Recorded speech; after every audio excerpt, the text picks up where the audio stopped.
जय माता दी। नवरात्रि के इस पावन अवसर पर आपका स्वागत है। आज मैं आपको एक ऐसी अद्भुत कथा सुनाने जा रहा हूं, जहां एक ऐसा राक्षस था जिसे मारना ही उसे और शक्तिशाली बना देता था। देवता भी हार गए, हर दिशा में अंधकार फैल गया और तब मां ने लिया अपना सबसे उग्र रूप, मां कालरात्रि, जिसने न सिर्फ उस राक्षस का अंत किया बल्कि हर भय को जड़ से मिटा दिया। तब दो असुर भाइयों शुंभ निशुंभ ने स्वर्ग पर कब्जा कर लिया।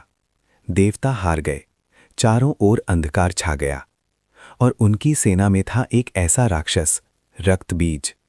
उसका नाम ही उसकी शक्ति का रहस्य था। रक्त अर्थात उसके खून की हर बूंद एक नया जीवन पैदा कर सकती थी।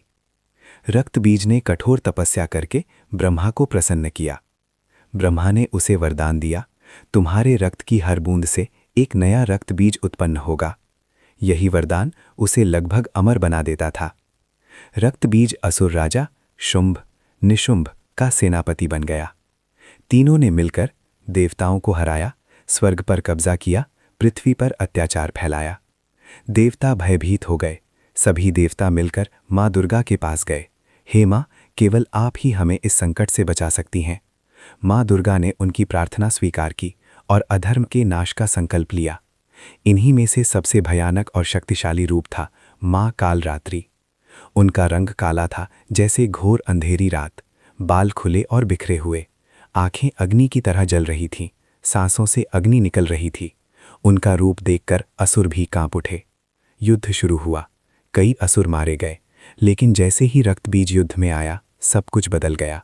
जैसे ही मां दुर्गा ने उसे घायल किया, उसका खून गिरा और देखते ही देखते हजारों लाखों रक्तबीज पैदा हो गए। मां कालरात्रि ने समझ लिया, जब तक रक्त जमीन पर गिरता रहेगा ये असुर खत्म नहीं होगा।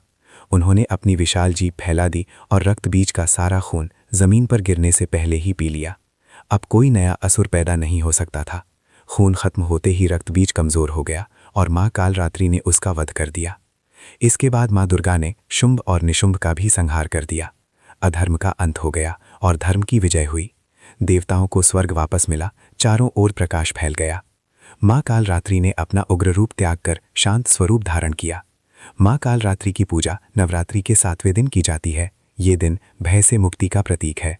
साधक का मन सहस्रार चक्र में स्थित होता है, दिव्य शक्तियों का अनुभव होता है।